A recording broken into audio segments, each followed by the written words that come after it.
Welcome to the Principles of Performance podcast, where we discuss how to optimize your health, fitness, and performance. Drawing on decades of experience of working as coaches, consultants, and trainers to top performers, athletes, and teams from professional sports to top universities to the U.S. military, Eric DeGatti and Mike Perry discuss topics and strategies of how to perform at your highest level and be your very best. Join us and our friends and colleagues who are leaders in the fitness and performance industry as we investigate and challenge the most popular training, nutrition, lifestyle, and recovery protocols.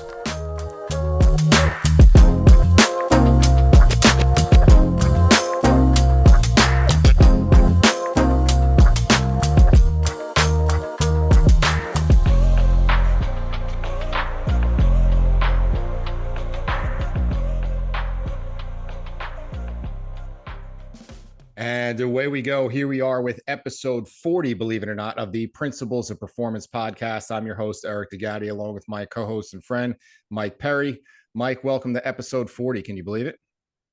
I can't believe we're at that. Maybe we miscounted. I think we were probably at like 27. No, just kidding. No, 40 episodes. We've had some amazing guests, and we got another good one today, man.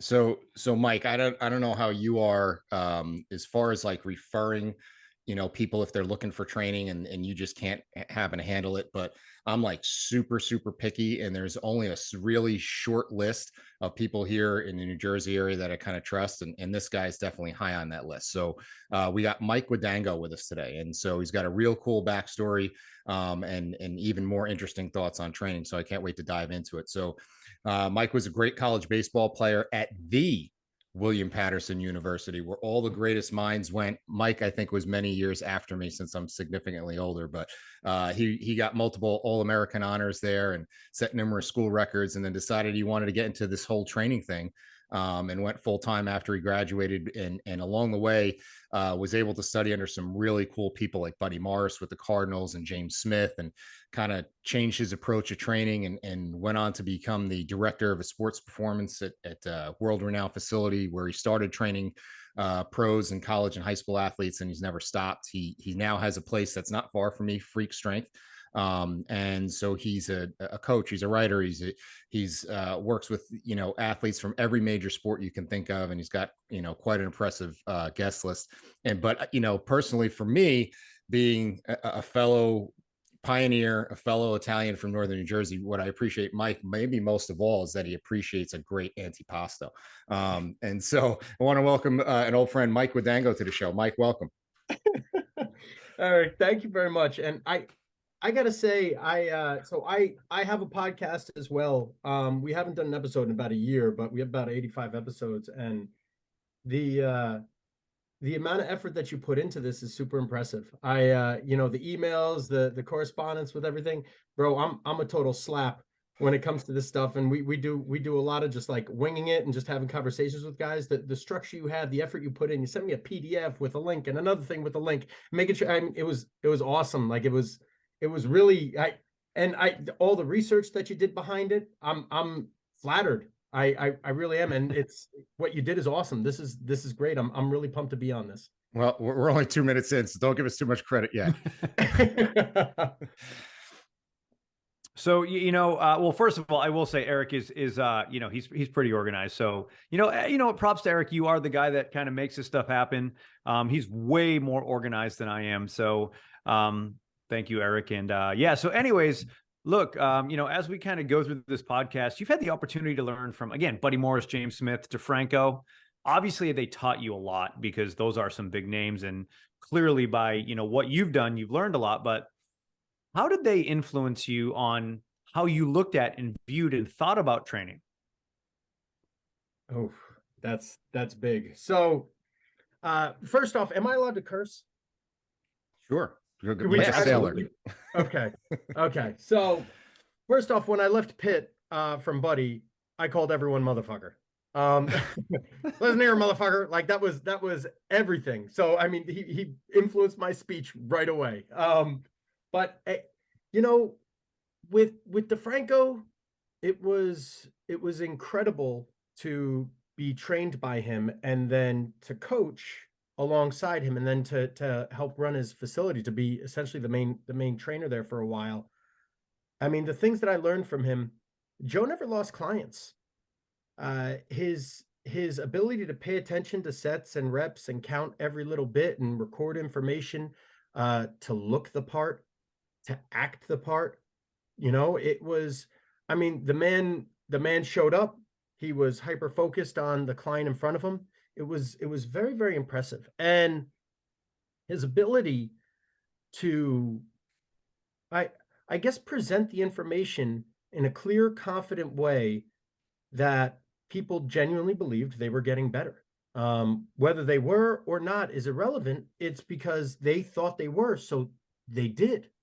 What there's a lot of people that'll poo-poo max effort work. Like, it's even, the West Side. Joe had popularized West Side, and I mean, I'm a product of it. I'm riddled with injuries, but shit, I got strong, I got fast, I got explosive. Um and there was no other way for me to train personally. So coming from that, I felt invincible. And the way Joe, and even as I was coming up, the difference between Joe's clients and my clients, his clients felt invincible. I noticed that earlier on. I'm like, man, what does this guy do different? And it's the confidence that he brought to each session. Just knowing, like, no, what I'm doing is working, or what I'm doing is genuinely going to help you. It was very, very impressive. So to learn something to pick that up from him was awesome. Buddy Morris, who slept on Louis Simmons's couch for, like, I don't know, a month, when he was going through his divorce. He knows West Side as good as anyone. And the first day I met him was, I was sitting down in his office and I was talking to James Smith, and he walks in the office. He goes, "You're DeFranco's guy, right?" I said, "Yeah." He goes, "You do too much fucking max effort work." And he walked out. So I was like, oh shit. So, like, like, I pissed the guy off already. I don't even know him. And, Buddy was like a god to me. And what I had learned from Buddy was no detail was too small. I watched a guy bench press. Buddy had the lineman. James the Thinker Smith had he had the skill guys when they were at Pitt. And one of the linemen's elbow just kind of wobbled in and out, minimal. Buddy says, "Off the bench, we're doing cuff work." And that was that. Like, it didn't matter. He'd sit there and he'd identify whatever the issue was, and he was hyper focused on making sure that guy's cuff was functioning properly. Was it from the serratus? Was it from the hyperactive trap? Was it from this, that, what? It didn't matter. Like, he had to figure out what the issue was, and he addressed it with the most attention to detail. And then with James didn't sweat the small stuff. Buddy was Louis Simmons is like you're only as strong as your weakest link. And James Smith, you train to your strengths. So it was, if you have a strong guy, make him stronger. If you have a fast guy, make him faster. And you don't worry about their limiting factor, because their strongest aspect, their strongest characteristic, is going to overpower everything anyway. So just train that strength. So, I mean, those three guys had influenced me. I mean, DeFranco early on, and then James. I tell people DeFranco's was like my undergraduate in strength conditioning.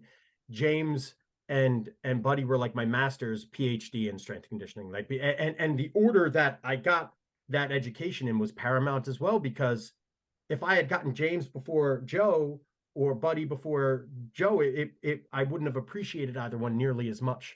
So it was having those three was. I'm a product of my environment. Any success that I have has to absolutely go back to my experience with those guys.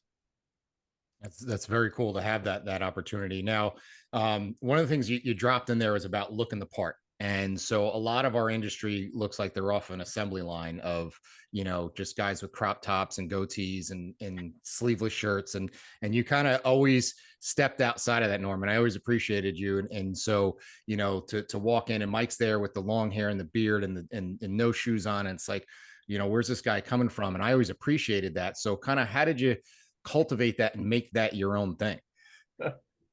So I got to be honest with you. I'm really lazy. I'm really lazy. That's not insanely lazy, but I I saw years ago, I had seen Steve Jobs give a talk on he always wearing like a black shirt and jeans, right? Like, why do I always wear a black shirt and jeans? And it's, well, I'm not going to waste time picking out an outfit because I just don't like it's just if I spend 5 minutes a day times 365, like what am I doing worrying about this shit? Like I got bigger fish to fry. So just keep it simple. I hate going to get my hair cut. I used to cut my own hair when I was younger because I just hated just wasting time going to the barber. I mean, to be honest with you, I only go to church during the week because I hate, I don't want to say wasting time. I hate spending all the time at an hour and a half long mass when I could do the same thing in 30 minutes. So I don't like spending time just for the sake of spending time doing stuff. If I could just grow my hair out and wear a freak strength shirt and not have to worry about buying shoes, and I'll do it. The barefoot thing, like I had a ton of hip pain, knee pain, back pain, my whole career. And I had read somewhere years ago that, hey, if you're barefoot more, it's going to go down. So I stopped wearing shoes. And now I'm that weird guy that walks barefoot even in Hoboken, you know? So I, I don't know.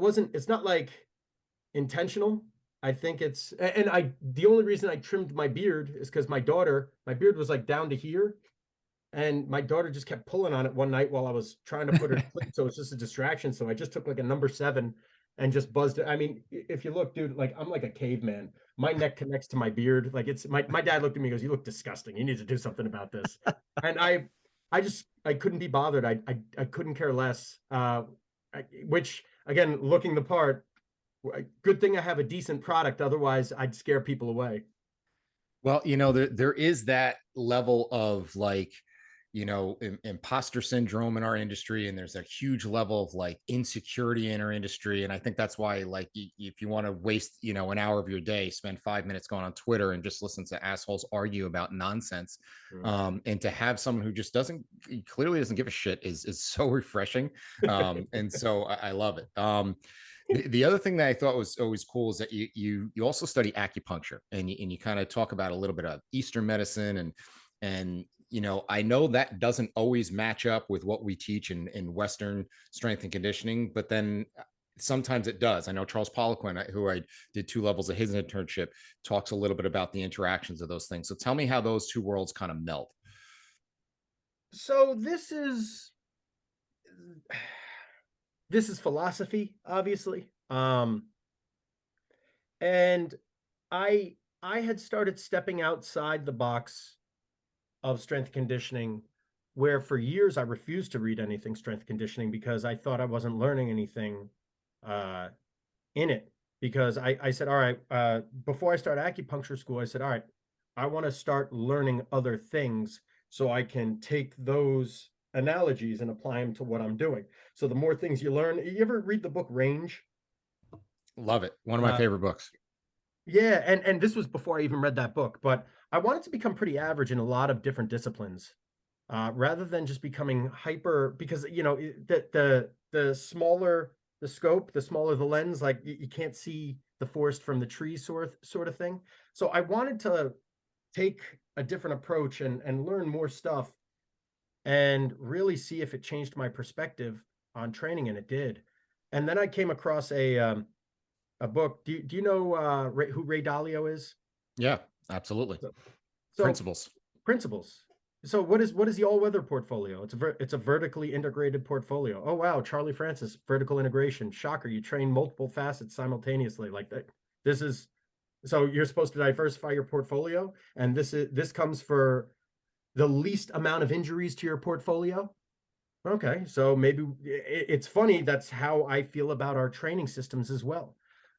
So then diving into further, I said, all right, well, if I'm not, from learning all these different things, cool, I think it's time for me to zoom back into different ways for me to help improve my ability as a coach specifically. And I thought body work was it.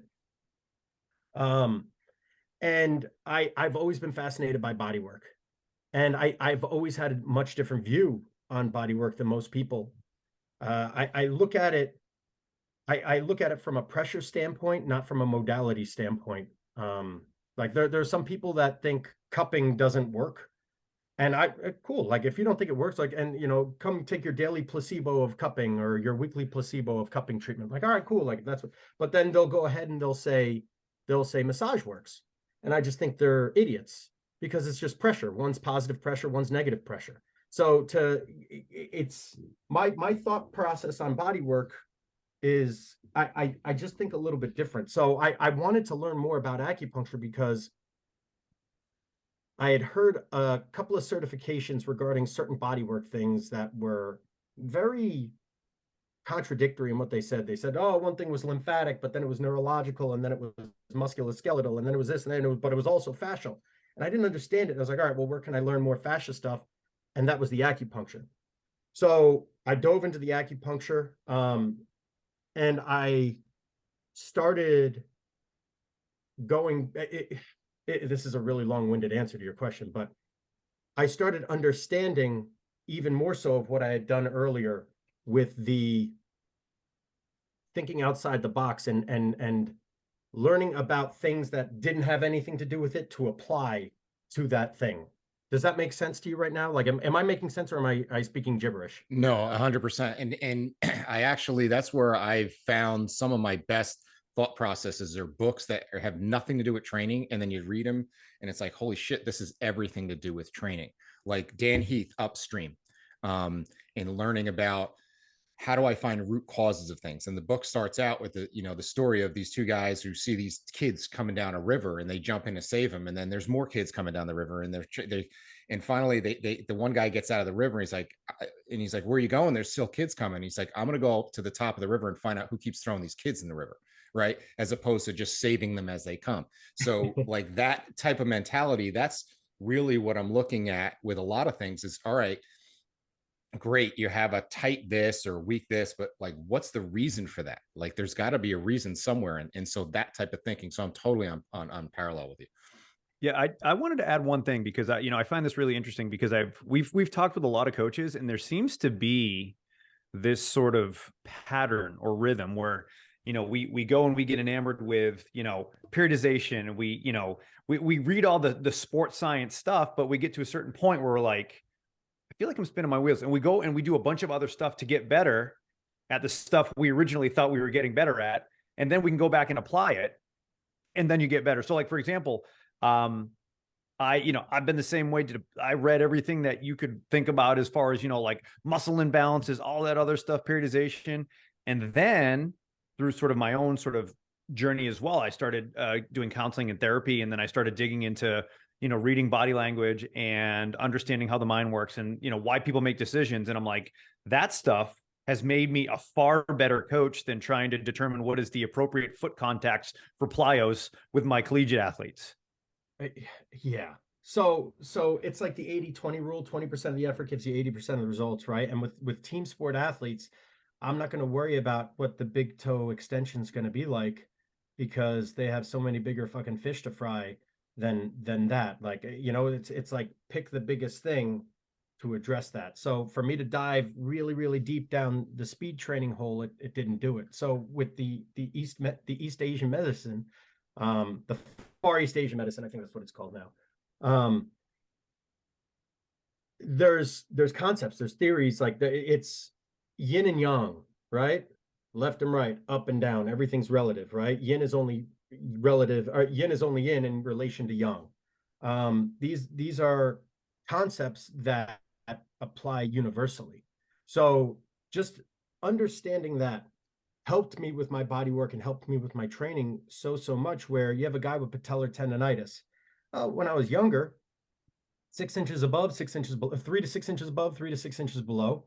That's usually one of the causes of it. Is that the root or is that the branch, right? So is that upstream or is that right here? Finding these ways to address it, could it be the quad? Could it be the tib ant?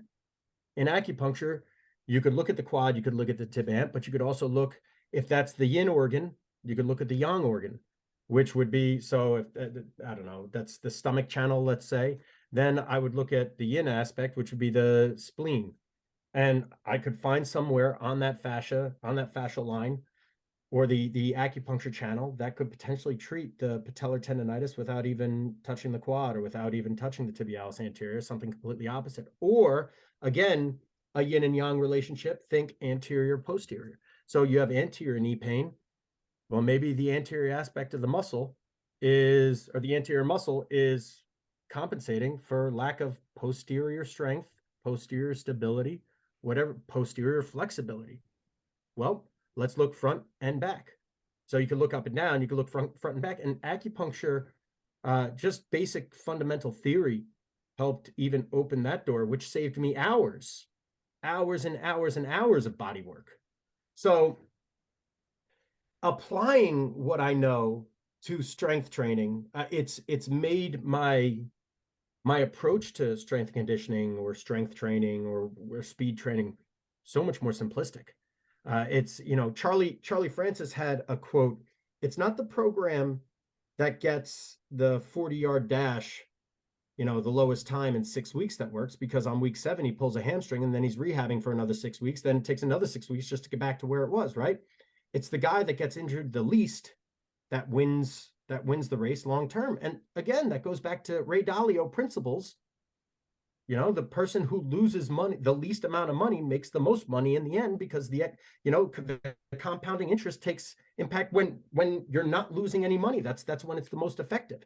So by doing this and keeping my approach super simplistic, and I literally just had a tweet where I said to one of my buddies, it's very difficult to burn something in a slow cooker.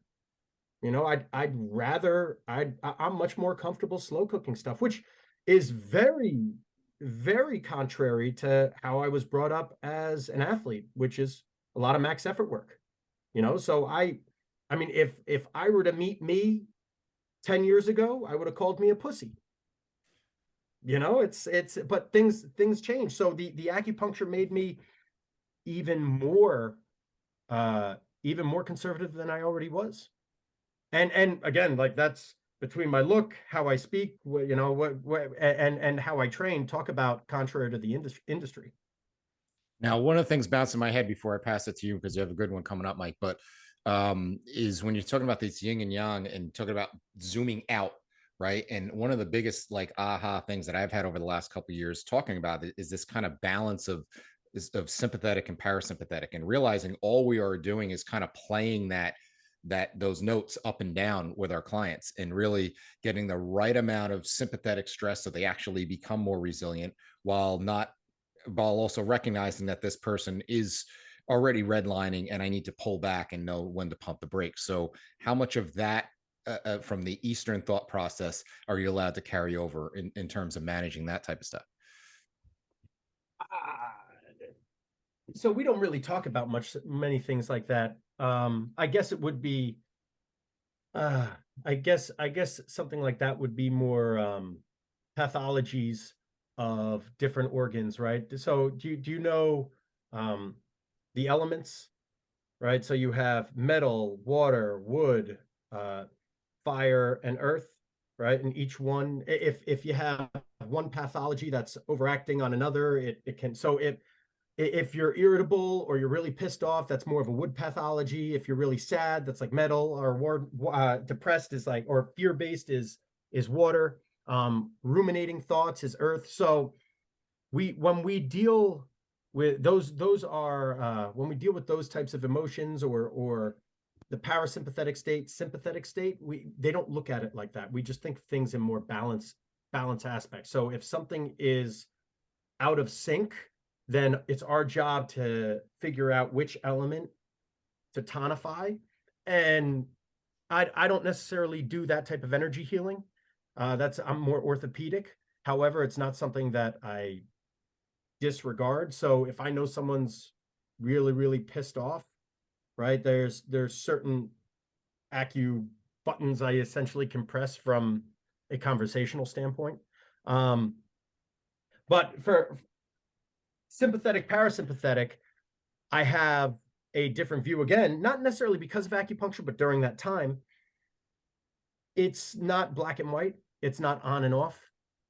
just like the energy systems, we're constantly balancing. It's a balancing act throughout, right? Like the higher your heart rate goes, the more inclined you are to utilize glucose as your source of energy. The lower your heart rate, more inclined you are to utilize fat and oxygen. So there are times where you want the sympathetic state to right before a lift, like you want to inhale, exhale through the mouth. You don't want to be parasympathetic because you kind of want to be pissed off. You want to secrete the adrenaline. You want more hormones to be in your favor so you could get that lift and be a little bit more emotional occasionally, and then like maybe calm down. But as far from an Eastern standpoint, no, nothing really sticks out for me as how they go about approaching that. Hey, everybody, a quick break in the action here. Hope you're enjoying the show and we appreciate you listening. We're working hard to bring you the highest quality content and best guests every single week. So if you could do us a big favor and go and like and subscribe to the show on whatever platform you get your podcasts on, it would be greatly appreciated. Be sure to listen at the end of the show also to find out where you can find out more information about our courses, as well as a special discount code for all our listeners. Thanks again, and let's get back to the show.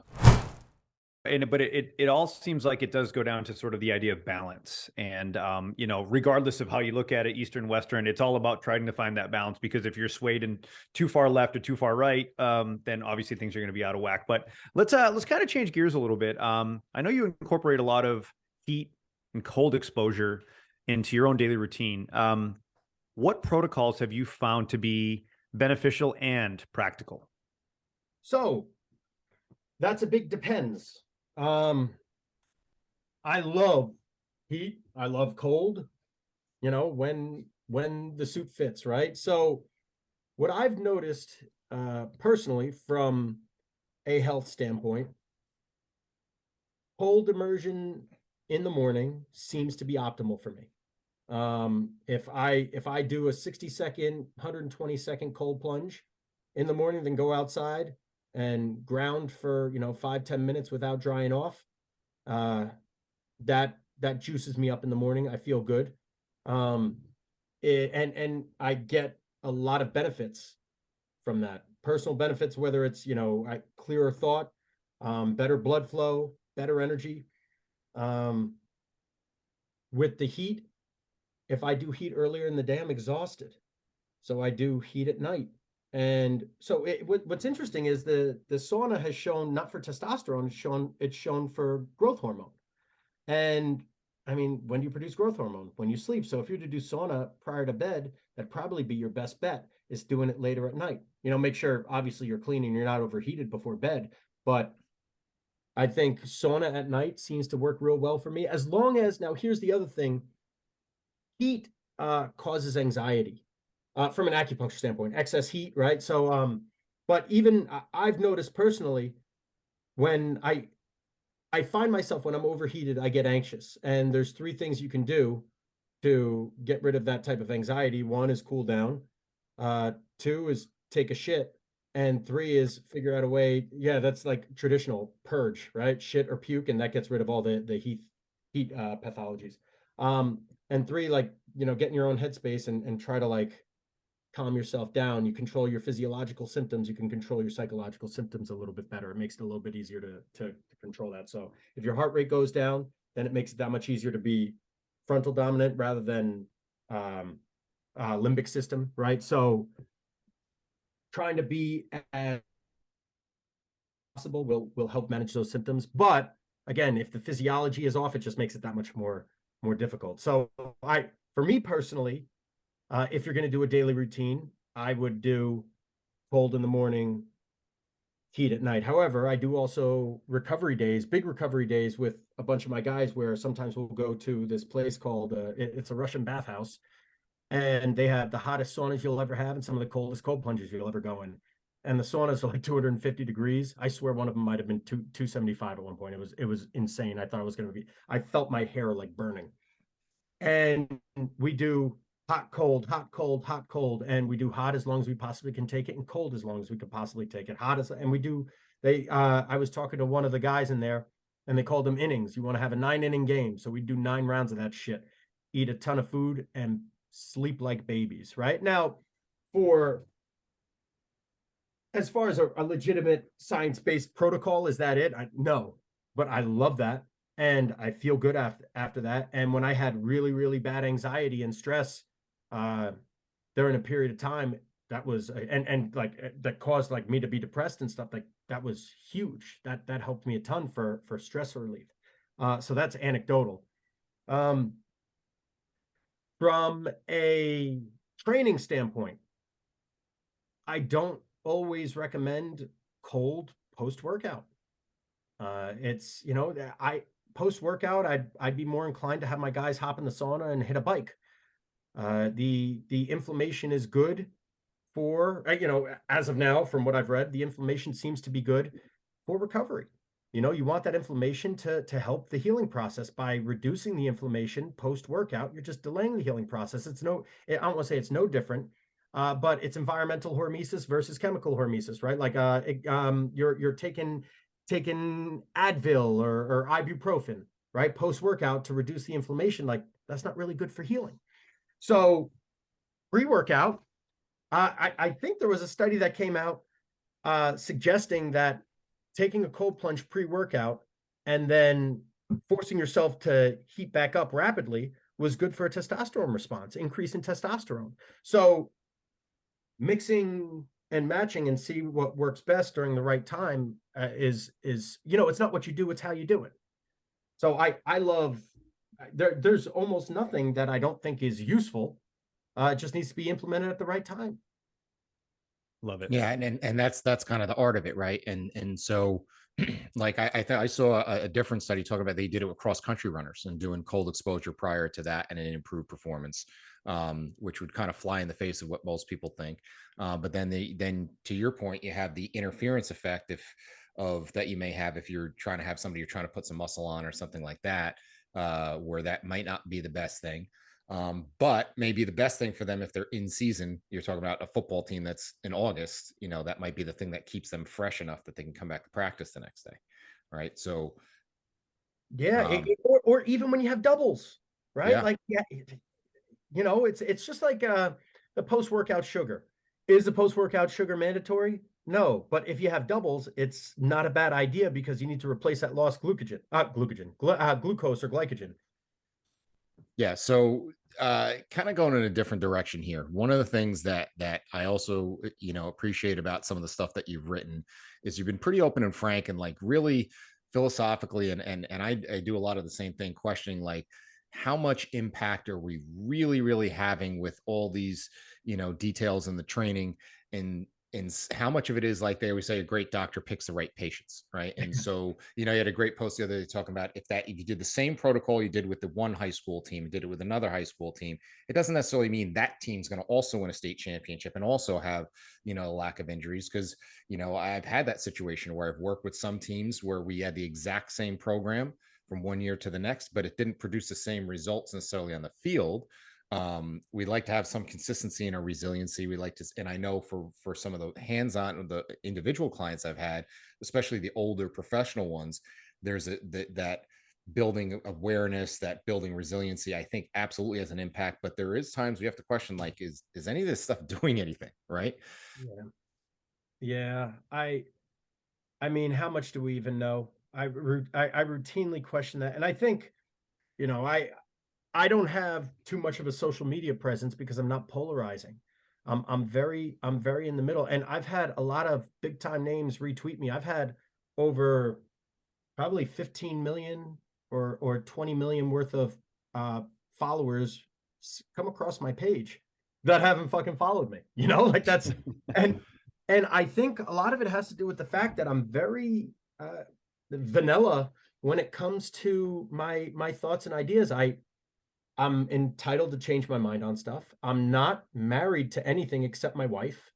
You know, I don't I'm not emotionally attached to any of my thoughts or protocols. Right now it just seems like this is the best way to go about doing things for me.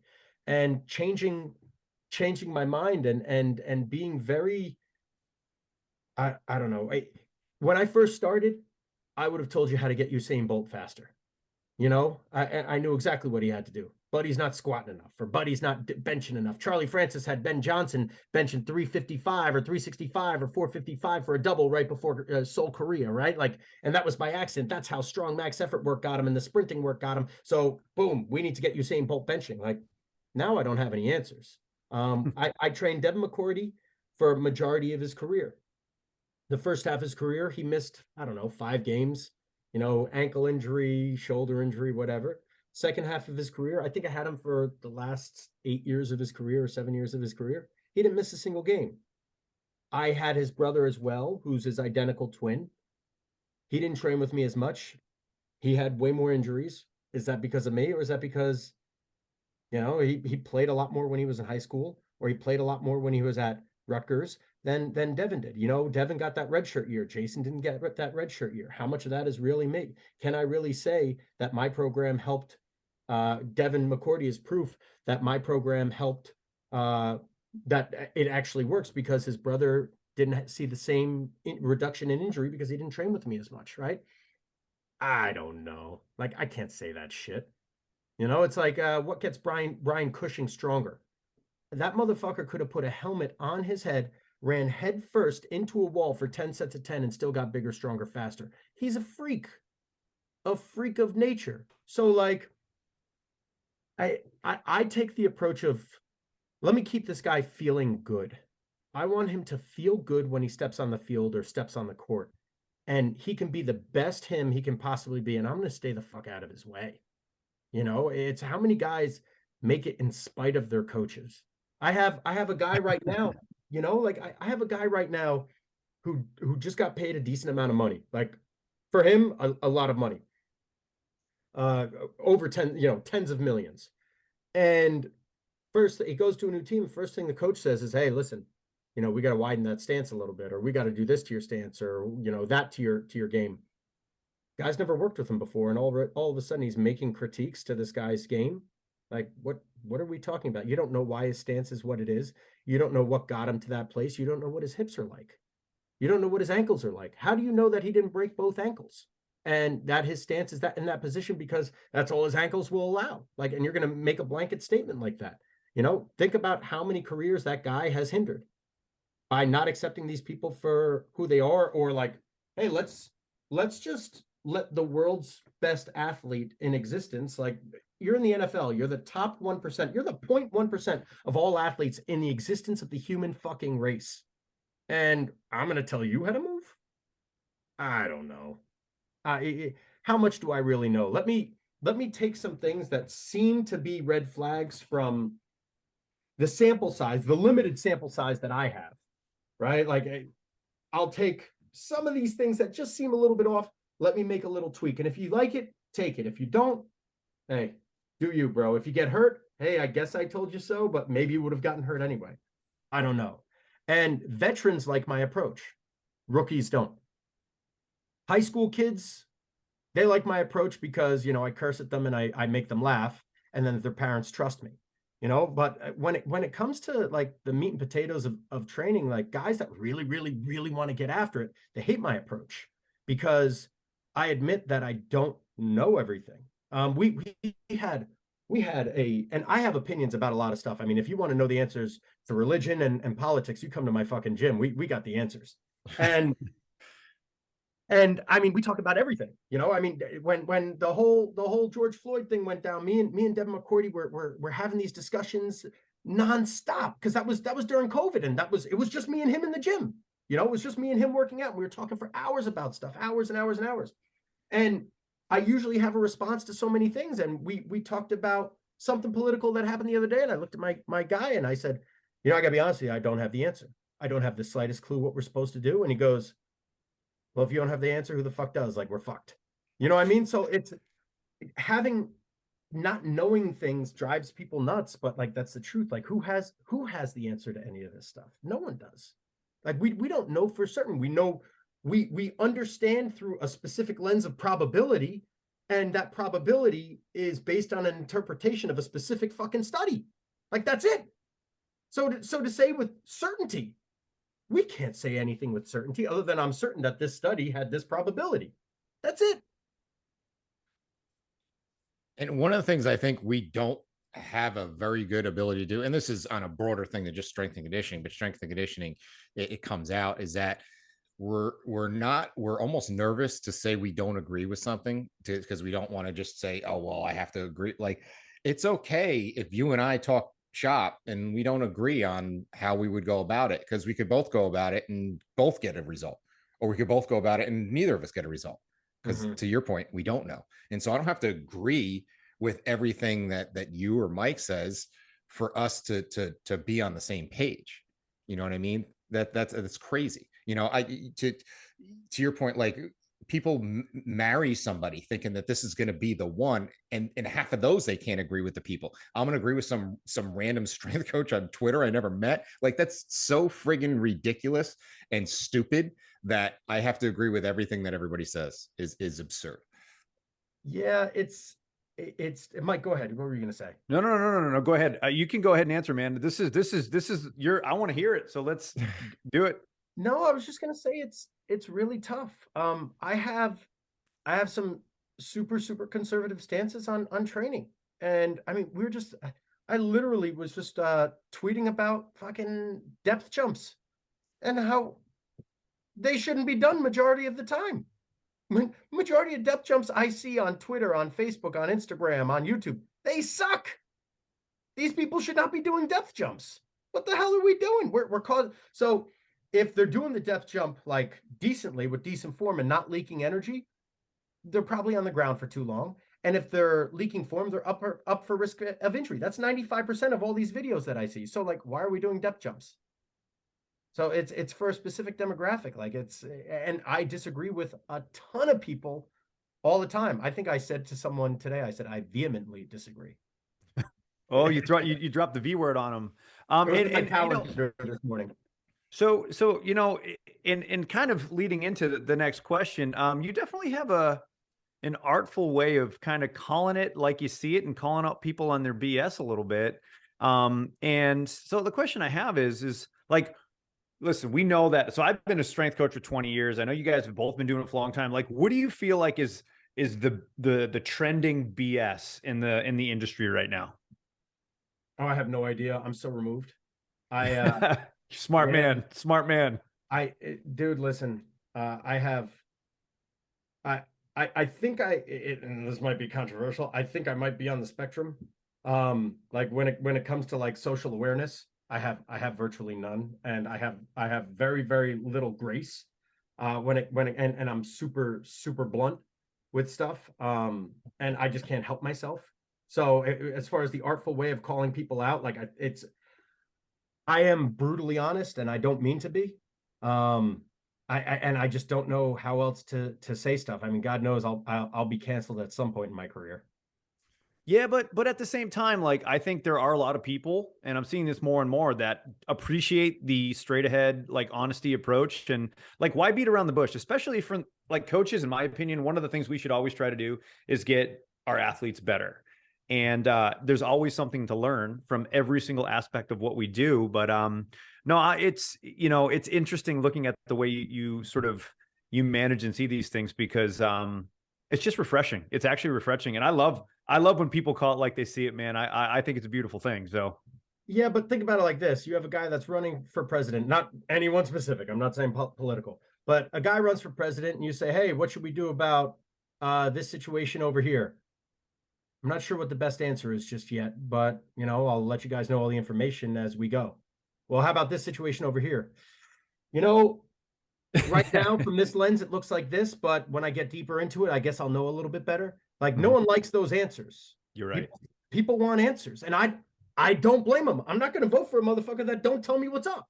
So I it's how much information am I really giving? I suppose I'm more of a consumer of information than I am a purveyor of the information, just because of where I currently am on my timeline as a coach. As you know, I guess I'm still in the information gathering, because my ability to process it and spit it out and feel good about it. Like, I get anxious about tons of posts, about tons of tweets that I make, about tons of podcasts that I do, because I think like, well, am I giving the right information? Am I presenting it in a way that's that's able to be heard through the right channels. I hope I hope what I say is being heard the right way, because majority of communication is based off of what the person hears, not what the motherfucker says.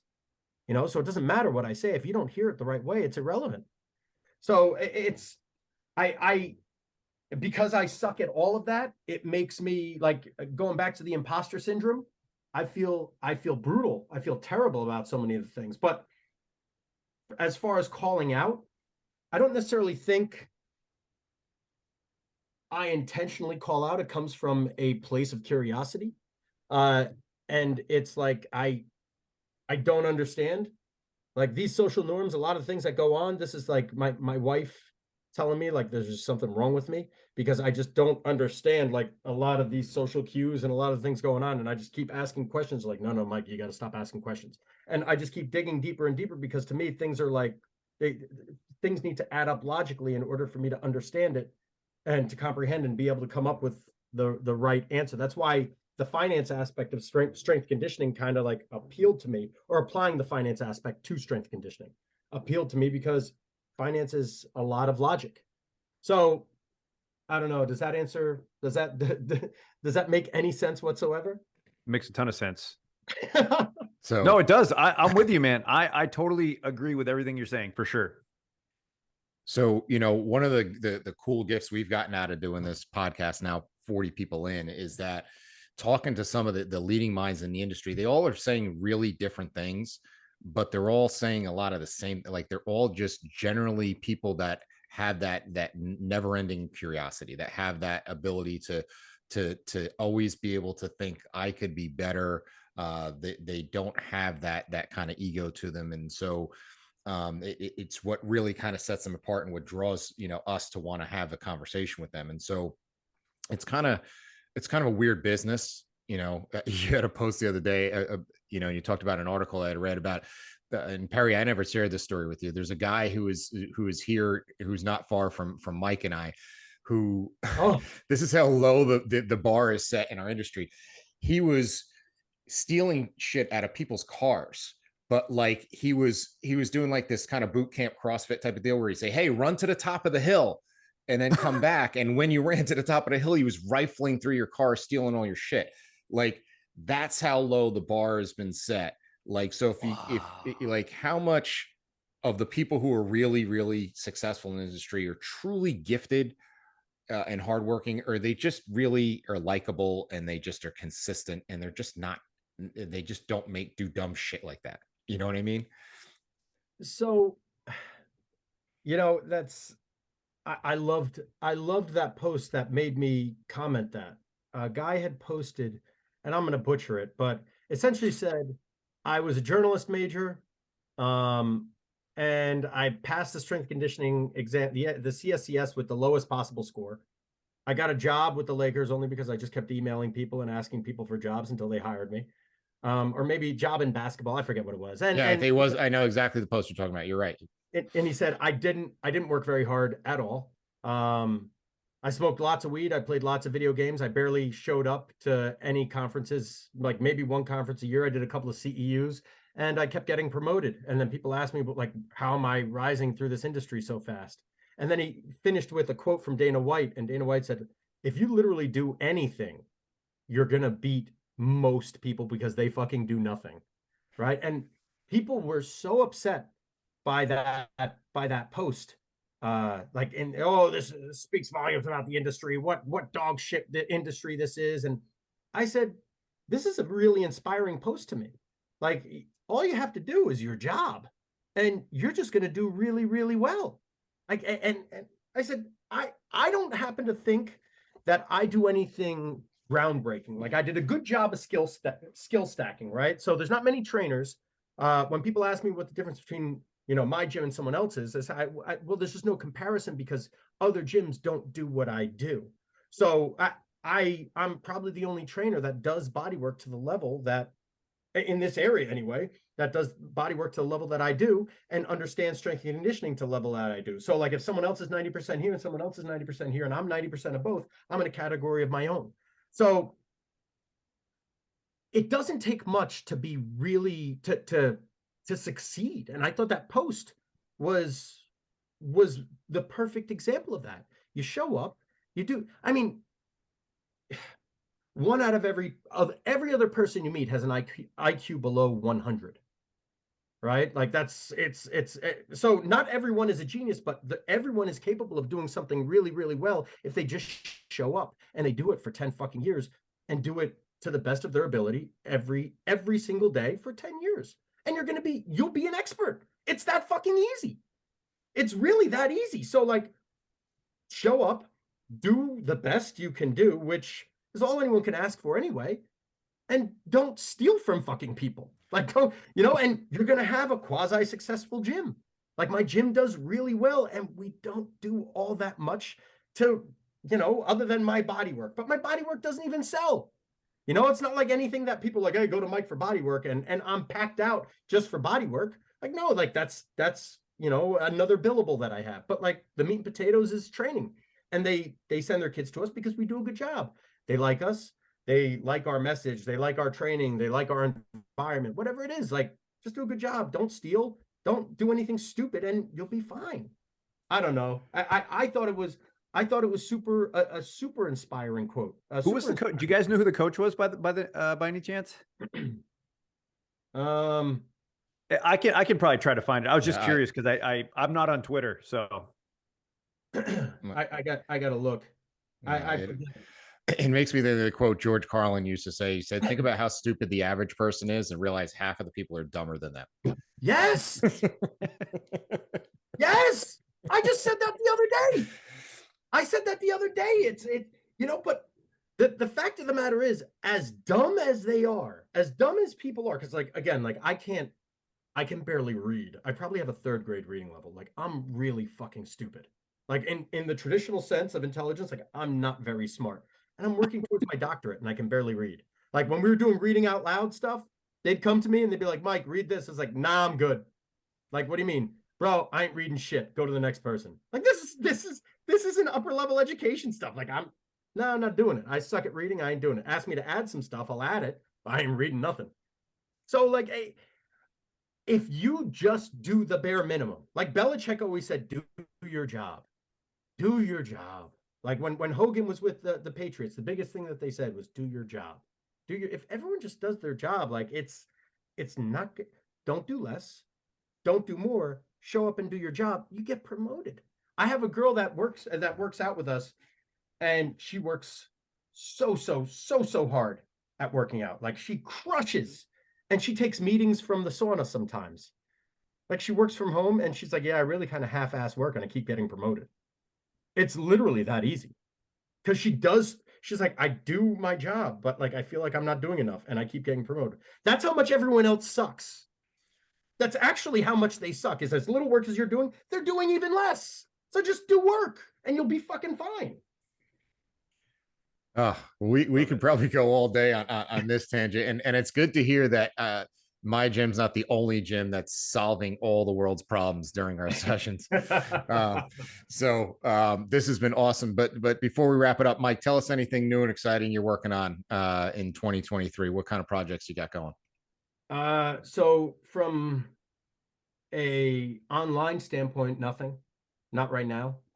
Nothing for any of the listeners or anything like that. If anyone wants any information from me, either go to my newsletter or go to my Twitter. I have most of my other stuff on private because I'm just not at that point in my career.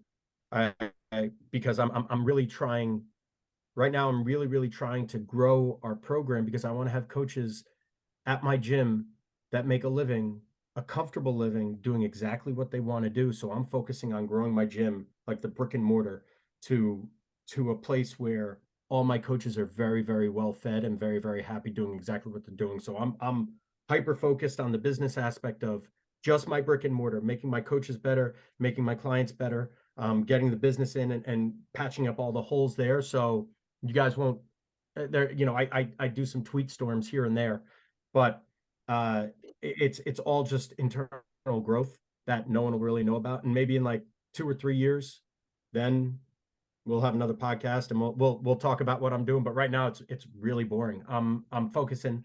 I'm not good at multitasking. So if I just focus all my energy on one thing, but Buddy once said, you focus on one thing at a time, you have an 85% success rate. You try doing two things at once, it immediately drops to 37. So like, I'm not doing two things at once. I'm focusing on my gym.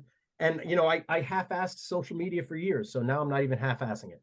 It's like, I'll tweet some stuff if I read something cool or I talk to someone, it's a good thought. It's like a little notepad for me, for maybe later on to go back and reference to that I feel like sharing with people. But other than that, nothing really big, just the business and really focusing on becoming an expert in the acupuncture aspect. Like I've been doing strength conditioning now 15 plus years.